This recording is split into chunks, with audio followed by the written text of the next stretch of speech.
नमस्ते, मैं चीत। आज हम जानेंगे कि डोमेन क्या होता है, डोमेन कितने प्रकार के होते हैं और आखिर हमें डोमेन की ज़रूरत क्यों होती है। आज हम इन सभी सवालों के जवाब इस वीडियो में जानेंगे, तो बने रहिए मेरे साथ। बिना देरी किए शुरुआत करते हैं इस वीडियो को। सबसे पहले मान लीजिए कि आप एक ब्लॉग लिख रहे हैं, या फिर आप एक पोर्टफोलियो वेबसाइट बना रहे हैं, या फिर आप एक बिजनेस वेबसाइट बना रहे हैं। तो इसके लिए आपको दो चीज़ों की ज़रूरत होगी, जो कि है होस्टिंग और डोमेन नेम। होस्टिंग आपने ले लिया, लेकिन जब आप कोई भी यूज़र आपकी वेबसाइट ब्राउज़र पर सर्च करता है तो वो आपके नाम से सर्च करता है, और इस नाम को ही कहा जाता है डोमेन नेम। अब ये डोमेन नेम आपको इसीलिए दिया जाता है क्योंकि कंप्यूटर में जो ब्राउज़र होता है वो आपके डोमेन नेम को सिर्फ और सिर्फ कंप्यूटर में नंबर के ज़रिए समझता है, और ये नंबर बहुत ही बड़ा होता है और इस नंबर को याद रखना भी मुश्किल है। इसीलिए आपको आपका मन पसंदीदा डोमेन दिया जाता है।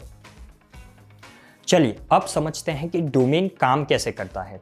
सबसे पहले मान लीजिए कि आपका कोई भी यूज़र आपकी वेबसाइट को ब्राउज़र पर सर्च करता है, तो ब्राउज़र DNS यानी डोमेन नेम सिस्टम को एक रिक्वेस्ट भेजता है, और DNS आपके डोमेन को एक IP एड्रेस में कन्वर्ट करके वापस ब्राउज़र को भेजता है, और फिर आपका ब्राउज़र आपकी वेबसाइट यूज़र्स को दिखाता है। जब आप कोई भी डोमेन लेते हैं तो उसके साथ एक एक्सटेंशन जुड़ा हुआ होता है। मान लीजिए कि hostinger.com, तो इसमें आपका जो होस्टिंगर है वो एक डोमेन नेम है और .com एक एक्सटेंशन है। अगर आपको भी आपके मनपसंद के डोमेन्स खरीदने हैं तो आप hostinger.in पर जाके डोमेन चेकर में जा सकते हैं, और वहाँ पर आप अपने मन पसंदीदा डोमेन्स को सर्च कर सकते हैं और चेक कर सकते हैं।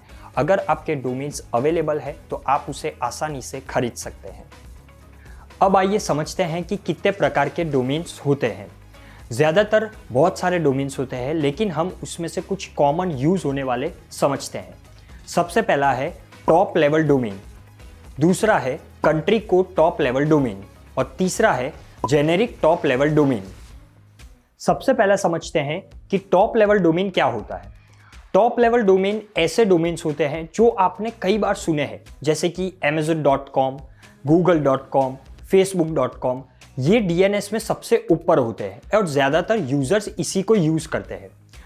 .com, .net, .org ये सारे टॉप लेवल डोमेन्स हैं।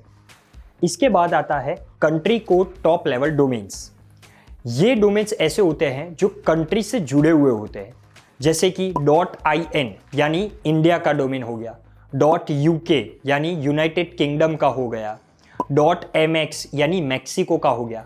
जितने भी कंट्रीज होते हैं उसके कुछ कोड होते हैं जो कि country code top level domains होते हैं।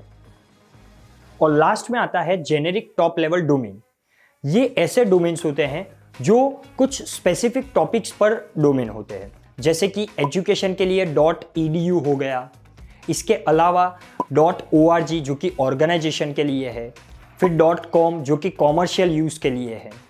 इस सभी प्रकार के जो डोमेन्स होते हैं वो जेनेरिक टॉप लेवल डोमेन्स में आते हैं। तो दोस्तों, आपने समझ लिया कि डोमेन क्या होता है, डोमेन कितने प्रकार के होते हैं और डोमेन किस लिए काम आता है। अगर आपको और जानकारी चाहिए डोमेन्स के बारे में तो आप हमारे hostinger.in पेज पर आकर ट्यूटोरियल्स पेज में जाके और माहिती ले सकते हैं। और हाँ, अगर आप किसी भी प्लान को चुनते हैं तो HI10 कूपन कोड इस्तेमाल करना ना भूलें, ताकि आपको हमारी खरीद पर 10% डिस्काउंट मिल पाए। तो बस दोस्तों, फिलहाल के लिए इतना ही। अगर आपने हमारी चैनल को सब्सक्राइब नहीं किया है तो चैनल को सब्सक्राइब करके बेल आइकन जरूर दबाएं और लाइक करके हमारा उत्साह बढ़ाएं। आपके विचार हम कमेंट सेक्शन में स्वागत करते हैं। नमस्कार।